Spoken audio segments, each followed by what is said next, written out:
Nursing भर्ती प्रक्रिया में किए गए बदलावों के विरोध में नर्सिंग एकता मंच का अनिश्चितकालीन धरना दूसरे दिन भी एकता विहार धरना स्थल में जारी रहा। प्रदेश भर से जुटे बेरोजगार नर्सिंग अधिकारियों ने शनिवार को सरकार के खिलाफ जोरदार नारेबाजी करते हुए अपनी मांगों पर तत्काल कार्रवाई की मांग उठाई है। शनिवार को बेरोजगार नर्सिंग अधिकारियों ने मुख्यमंत्री के नाम खून से भरा पत्र लिखकर अपनी पीड़ा व विरोध दर्ज कराया। मंच ने स्पष्ट कहा कि यदि सरकार ने समय रहते उनकी मांगों पर कोई निर्णय नहीं लिया तो सोमवार को मुख्यमंत्री आवास कूच किया जाएगा।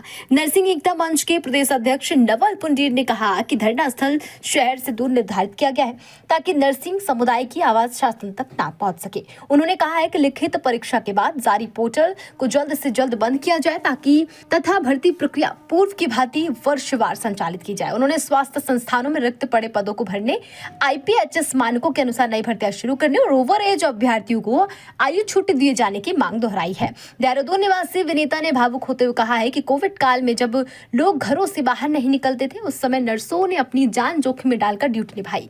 कई नर्सें अपने छोटे बच्चों और परिवारों को छोड़कर कोविड वार्ड में तैनात रही।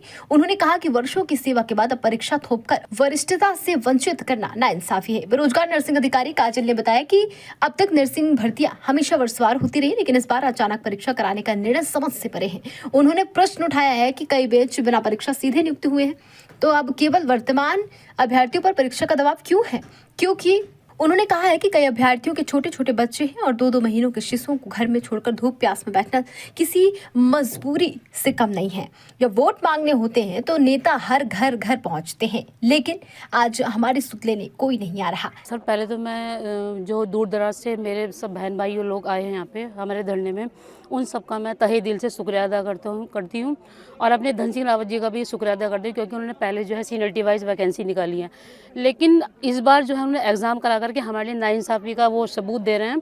क्योंकि सर ये बताएगा कि मतलब मैं धन सिंह रावत जी से पूछना चाहती हूँ कि हमारे साथ ये ऐसा क्यों हो रहा है, क्योंकि हम लोग जो है पिछले 6-7 साल से प्राइवेट हॉस्पिटलों में काम कर रहे हैं और वैसे मैंने खुद जो है दून हॉस्पिटल में काम किया है 5 साल में, जो कोरोना वॉरियर्स के उसमें, ठीक है। लेकिन उस समय क्या होता था कि सर लोग ना घर से बाहर भी नहीं निकलते थे, पर हम लोग ने क्या करा, हम लोग सब लोगों की जान बचाई है, लोगों की समाज की सेवा करते करते। हमारे खुद के बच्चे, मेरा खुद का बच्चा 1 साल का था, वो बहुत ज़्यादा बीमार हो गया था, ठीक है ना। मेरी मदर जो 75 क्रॉस कर चुकी है वो बहुत ज़्यादा बीमार हो गई थी, ठीक है ना। उसके बाद में हम लोग 14 दिन के लिए वो कर दिए गए, अंडरग्राउंड कर दिए गए। उसके बाद में फिर हमने ड्यूटी करी है, फिर हमारे बच्चे जो है वो ग्रसित हुए कोरोना से।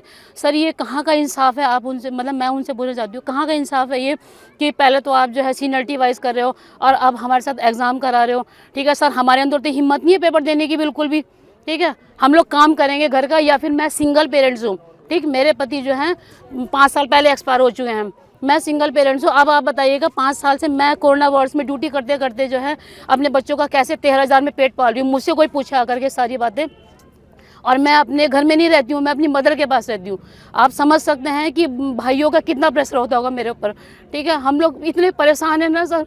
अब मुझे इससे बहुत उम्मीद थी इस वाली उससे वैकेंसी से कि मतलब हमारा हो जाएगा सीनियरिटी वाइज। सर मैं 2 नंबर से रह गई हूँ और मैं ओवर एज होने वाली हूँ, मैं 45 की भी हो गई हूँ। बताइएगा सर क्या प्रोसेस है सर का, मतलब क्या वो है आगे क्या करना चाहते हैं सर? हमारे साथ ये बहुत गलत व्यवहार कर रहे हैं और ये चीज़ें उनके लिए सही, हमारे लिए सही नहीं है बिल्कुल भी, ठीक है। हम ये चाहते हैं कि हमारे सारे ही लोगों को ध्यान में रखते हुए वो अच्छी वो करे, नीति अपनाए हमारे लिए, जैसे वो कि उन्होंने पहले अपनाई है, ठीक है। हम यही चाहते हैं। और हम क्योंकि सर हम लोग एग्ज़ाम कराने के बिल्कुल मूड में नहीं है और ये धरना प्रदर्शन जो है हमारा वो अनिश्चितकालीन चलेगा। इसमें हमारी जो है आज खून से पत्र लिखा गया है सब लोगों को, जो सब लोगों को दे दिया जाएगा। उसके बाद में सर हम लोग भूख हड़ताल बैठेंगे जब तक धामी जी हमारी ये मांगे पूरी नहीं करते, चाहे हमें अपने मिट्टी का दिए झड़कना पड़े, आग लगाना पड़े, ठीक है ना, लेकिन हम करेंगे इस चीज़ के लिए। सबसे पहले समस्त मीडिया बंधुओं का धन्यवाद कि जो आप एकता विहार धरना स्थल में आए, क्योंकि ये शहर से काफ़ी दूर है और सरकार द्वारा जानबूझ के नर्सिंग समूह को यहाँ आके पटका है ताकि कहीं ना कहीं यहाँ से आवाज़ सरकार के शासन प्रशासन तक ना पहुँचे। लेकिन आप लोगों ने जद्दोजहद की और आप लोगों ने ये हम लोगों के लिए एक कार्य किया जो आप लोग हमारी आवाज़ को वहाँ तक पहुँचाने का माध्यम बने, तो धन्यवाद आप सभी का। जो हमारी प्रमुख मांगे हैं लगातार हम कल आपने देखा कि हमने परेड ग्राउंड धरना स्थल को हमने वहाँ पर करना चाहा, लेकिन सरकार द्वारा हमें यहाँ पर लाया गया। और हमारी जो प्रमुख मांगे हैं वो सभी को पता है कि जो तुरंत जो पोर्टल जारी हुआ है लिखित परीक्षा के माध्यम से उसको रोकना, साथ ही साथ भर्ती को वर्षवार करवाना और जो IPHS Indian public health standard के मानकों के अनुरूप अन्य डिपार्टमेंट में भी हमारी भर्तियां दी जा रही हैं, हर एक चीज़ में दी जा रही है। उसी के तहत जो हमारे रिक्त पद हैं हर जगह हॉस्पिटल्स में उनको पूर्ण करवाना, राज्य के अधिकारियों को अधिक से अधिक इस सुविधा का लाभ मिल सके, साथ ही साथ जो ओवर एज हो चुके हमारे लोग हैं उनको छूट मिल सके। कोई बहुत ही बड़ी मांगे नहीं है और ऐसी कोई मांग नहीं है, ऐसी कोई डिमांड नहीं है जो पूरी तरीके से फुलफिल नहीं की जा सकती है।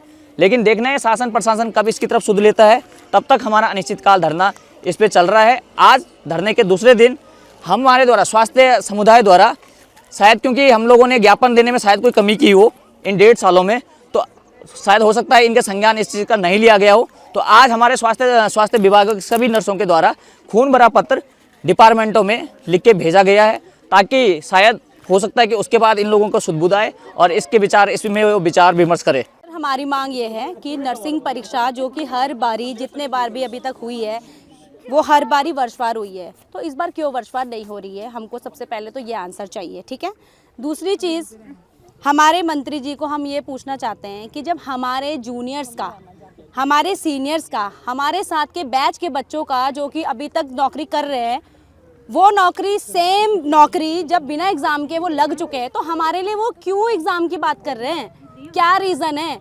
अगर हम एग्ज़ाम दे भी देते हैं तो मंत्री जी को पहले ये जवाब देना होगा कि वो क्यों पहले उन्होंने क्यों परीक्षाएं रद्द करवाई, क्यों परीक्षा नहीं हुई। उसके बाद उस बेस पे अगर उनके पास इन सब चीज़ों का सवाल है तो हम एग्ज़ाम देने को तैयार हैं। अगर उनके पास ये सवाल जवाब नहीं है कि क्यों आज तक परीक्षा नहीं की गई, तो फिर हम क्यों परीक्षा देंगे? हमारे साथ तो अन्याय हो रहा है ना। कौन क्यों नहीं सुन रहा कोई? ये लोग अपने बच्चे लेकर के खड़े हैं यहाँ, क्या ये बेवकूफ़ हैं? 2-2 महीने के बच्चे, 4-4 महीने के बच्चे वो घर पे रख के आ रहे हैं। क्या उन लोगों का घर बार नहीं है?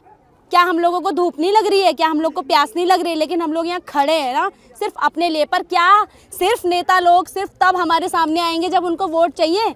क्या उनको इन जनताओं के, इन बच्चों के, ये देखो इन मासूम बच्चों को देखो जो सुबह से उन्होंने खाना नहीं खाया, उनकी मम्मी लोग परेशान है। कब आएंगे नेता लोग हमारे पास? किस दिन आएंगे जब हम यहाँ मर जाएंगे भूख प्यास से?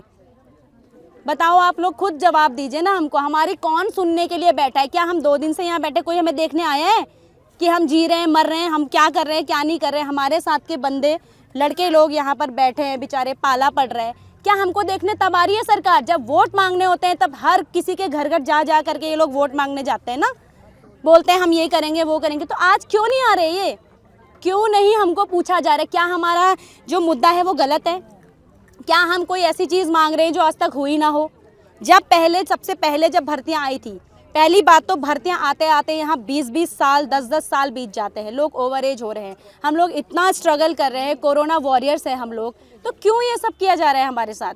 इसका जवाब कौन देगा? और अगर नहीं दे रहा तो क्यों नहीं दिया जा रहा है इन सवालों का जवाब? किसे दोषी मानते हैं, धन सिंह रावत को या मुख्यमंत्री को? ये है हमारे सारे जितने भी पॉलिटिक्स वाले, जितने भी हमारे मंत्री हैं, सरकार, पूरी सरकार दोषी है। मैं किसी एक का नाम नहीं लेना चाहती हूँ, मैं बोलूँगी कि पूरी सरकार गलत है यहाँ पर। और क्यों नहीं वो हमारे को आकर के देख रहे हैं? मांगे नहीं मानी जाएंगी तो क्या करेंगे आप? मांगे नहीं मानी जाएंगी तो हम आत्महत्या कर लेंगे यहीं पे, हम यहीं मर जाएंगे, यहीं बैठ करके अपने बच्चों के साथ, अपने परिवार के साथ। क्योंकि जब हमारे साथ अन्याय हो रहा है ना, तो फिर हम अच्छे तरीके से यहाँ उनको बताएंगे सरकार को कि क्यों हमारे साथ अन्याय हो रहा है यहाँ पर, क्यों। खबर भारतवर्ष के लिए देहरादून उत्तराखंड से कैमरामैन कुलदीप विष्ट के साथ सुरेंद्र नेत्रा की रिपोर्ट। अपने शहर, अपने प्रदेश की ताज़ा खबरों के लिए लाइक करें, शेयर करें, सब्सक्राइब करें और हाँ, बेल आइकन दबाना ना भूलें, क्योंकि खबर हमारी, फैसला जनतंत्र का।